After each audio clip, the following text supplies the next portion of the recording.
Yes. So, a brief background on Turkey.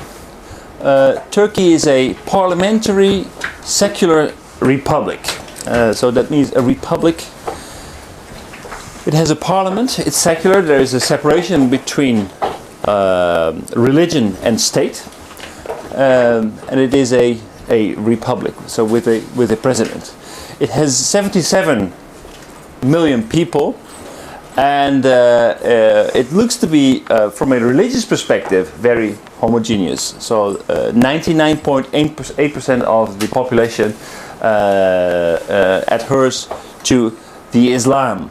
And within the Islam, they are the largest majority is Sunni Muslims. As you may or may not know, Muslims can be widely, very, very crudely divided into Sunni and Shia Muslims.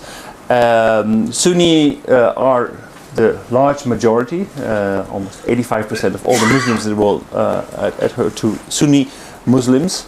And to put it crudely, the difference between Sunni and Shia is that Shia believe that the leader of the Muslim society should have direct blood relation with Muhammad, the Prophet, and Sunni believe that actually the people can choose who can be their religious leader. So in Turkey, 99.8% adhere to the Sunni Islam.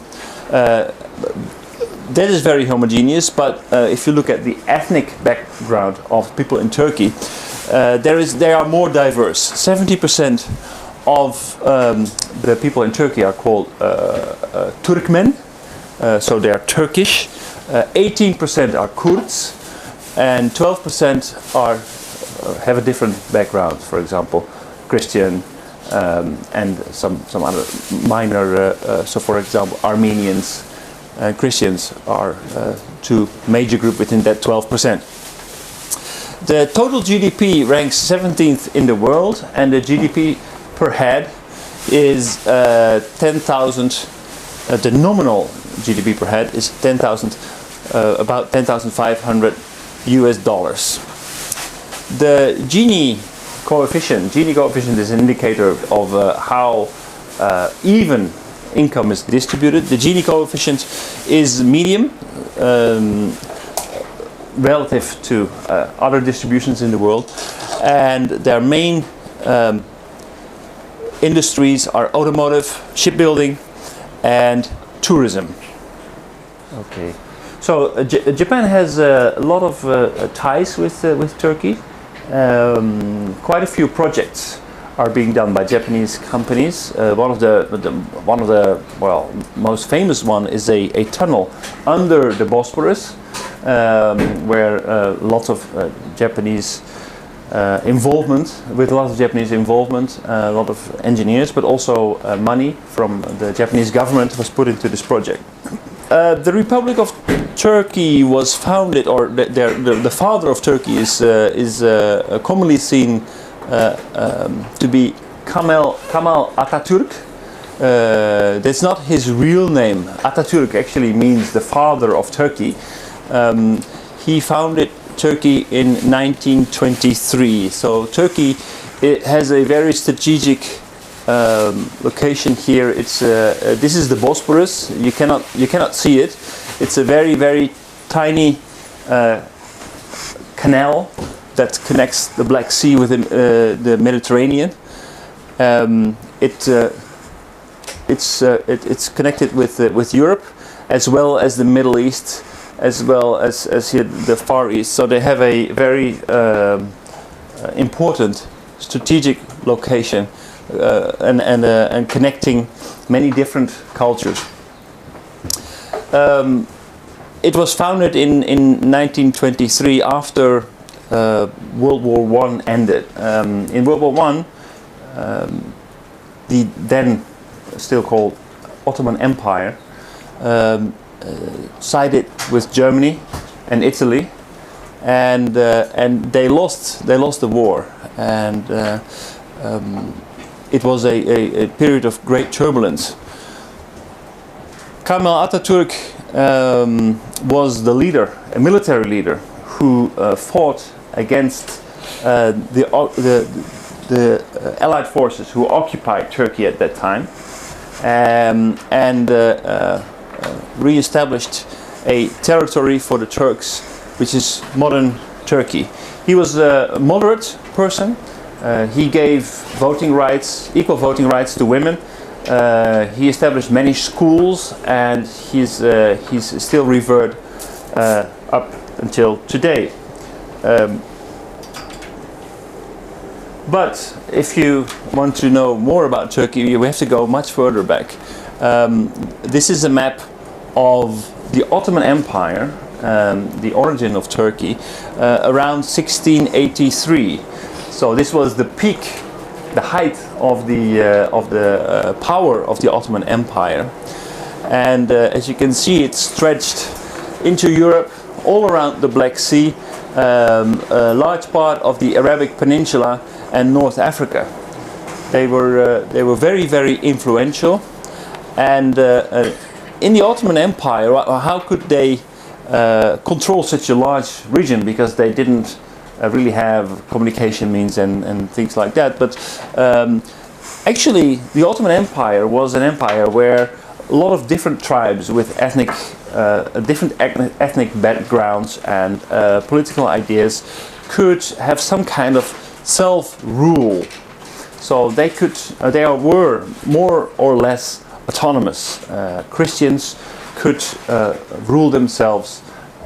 Muslims, of course, could rule themselves, but also Berber and other groups, Bedouins, they could all have some kind of self-rule. That doesn't mean that they were at equal footing with the rulers, the Ottomans, but they were relatively well off, and it could go as far as that they could levy their own taxes and have their own law that they adhered to.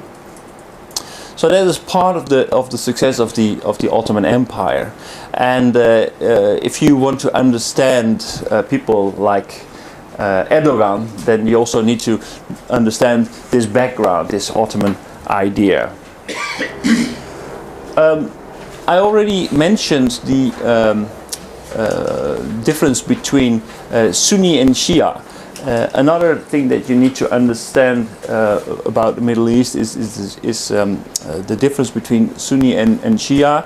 And if you know a little bit about who lives where, you can also kind of get an appreciation of the difficult situation that the Middle East is in. So the black countries are dominated by Shia Muslims. So Iran and Iraq have a majority of Shia Muslims, whereas Iran has a very large majority, like more than 90%, and Iraq it's about between 60 and 70%. And Bahrain also has a majority of Shia Muslims. Other countries have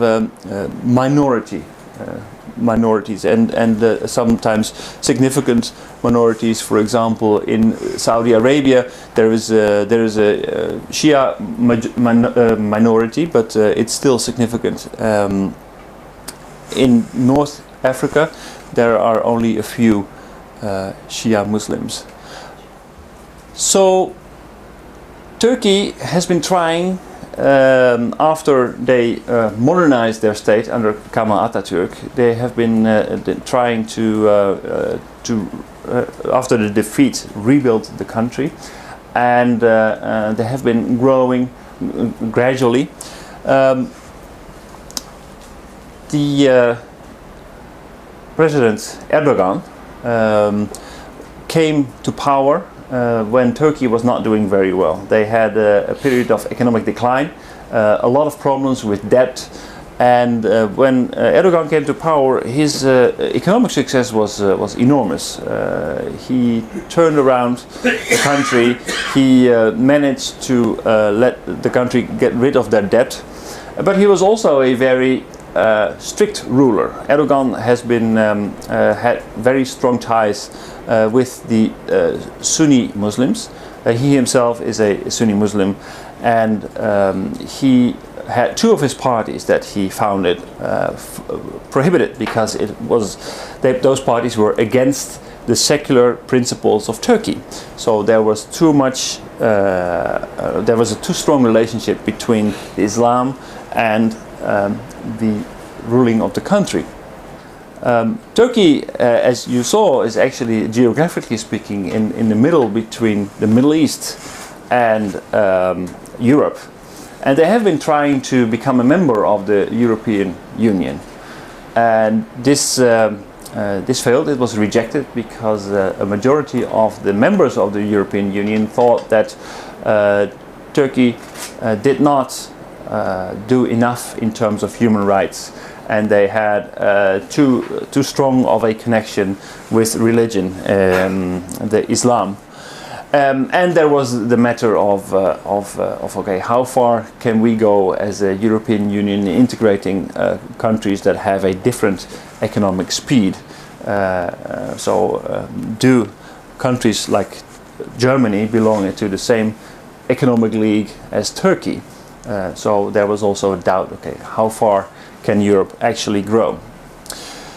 So after Turkey was rejected, they also they kind of like were disappointed, and they shifted their focus away from Europe into the Middle East.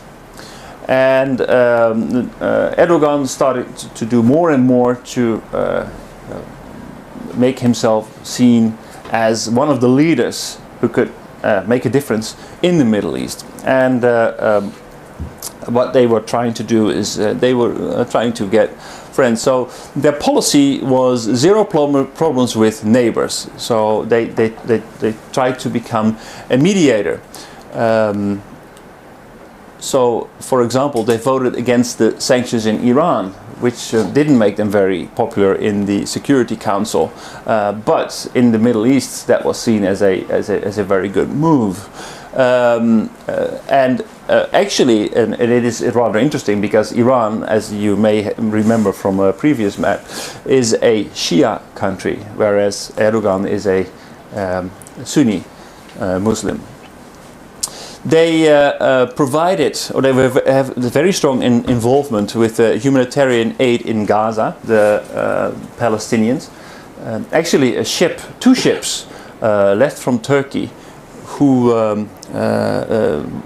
went to Gaza to provide medical aid to Palestinians, but the ship was entered by Israeli special forces, and people were killed on that ship, and that led to a very, very big conflict.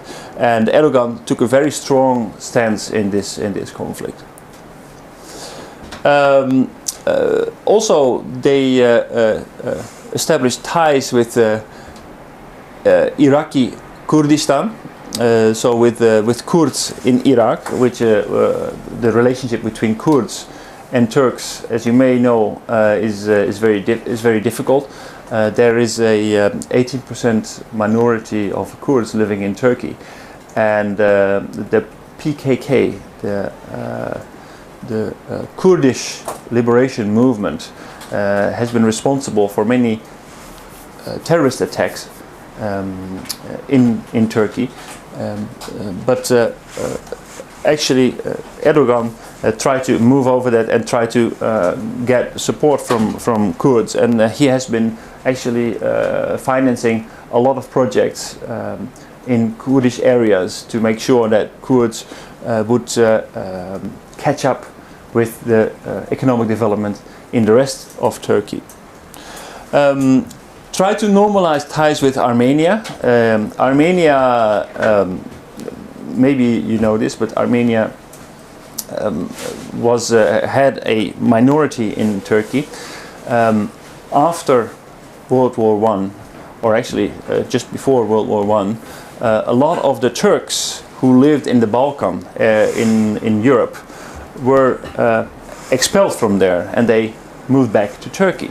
But when they came there, they noticed that Armenians had taken their place. They had become relatively successful, and the Turks who came back wanted to claim back what they thought was their property, and they started to rise against the Armenians. There were more reasons why this conflict really got out of hand. It was also believed that since the Ottomans were under attack from Russians, that the Armenians might side with the Russians and therefore cause the Ottomans to fall.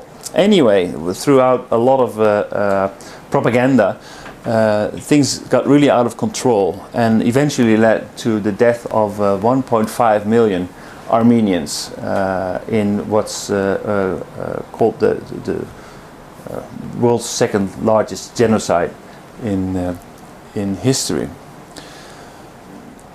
Islamic State is a Sunni movement, and initially Turkey was actually rather sympathetic with Islamic State. So they refused collaboration with the United States when they trying to when the United States wanted to use airfields in Turkey to perform these attacks from the air, and they also didn't want to get involved into this war, so they just wanted to protect their borders and didn't want to fight against their fellow Arab men, as they said.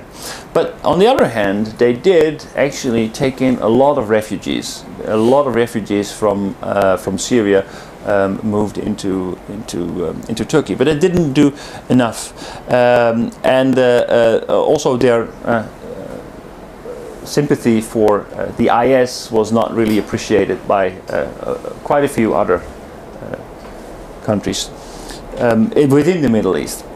So their international relationships are being tight. Now,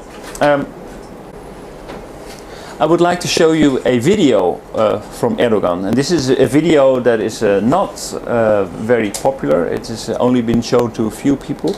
It's a video recorded at the university, the Marmaris University, where Erdogan graduated, and this video shows the views of Erdogan as an appeal to not only people in Turkey but Muslims in general to unite. If you remember from 2 weeks ago, we talked about Sykes-Picot, and it's widely believed, and Erdogan also widely believes, that Sykes-Picot was an evil plan after World War I to divide the Middle East in such a way that it would create distrust among Muslims. The borderlines, the state borderlines, were drawn up in a way that the different groups of Muslims would be divided. So we had, for example, Iraq, where we had Kurds, we had Shia Muslims and Sunni Muslims in rather large groups. It's a very unstable situation.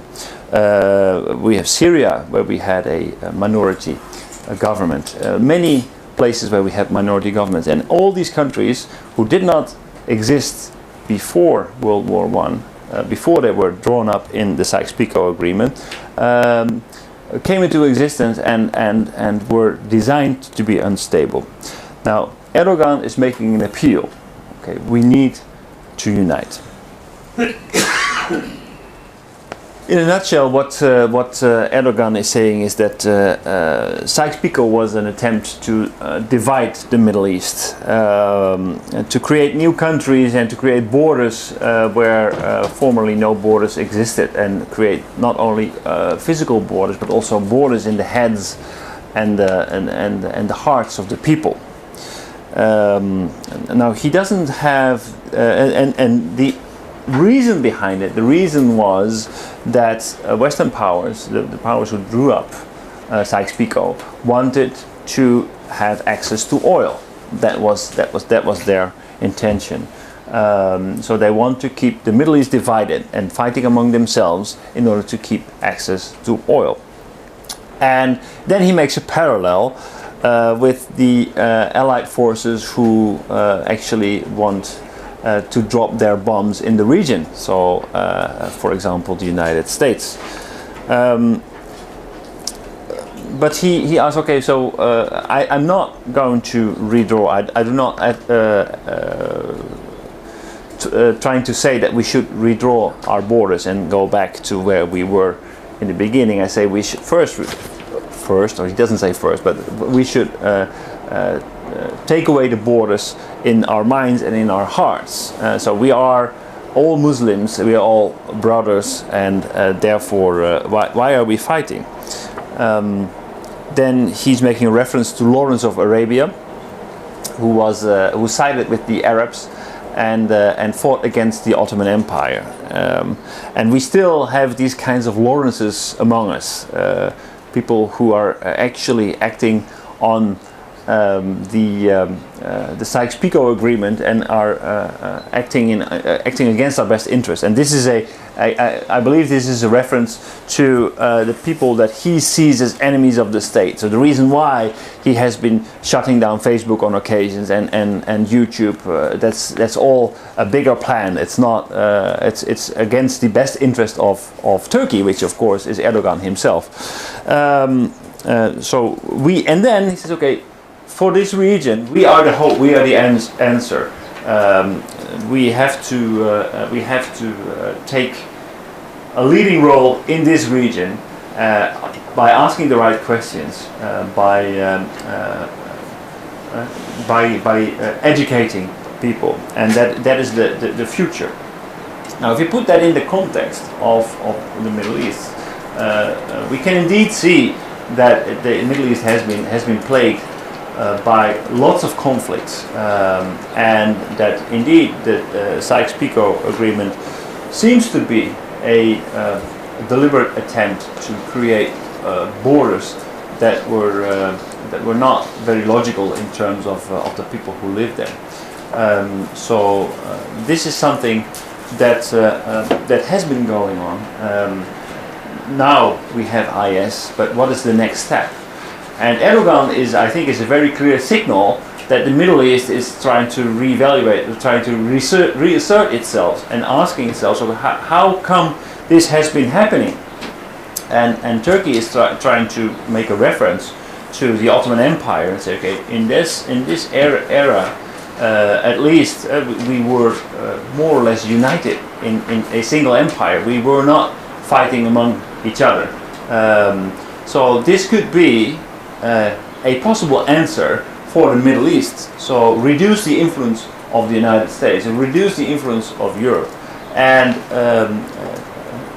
take control of your own region again.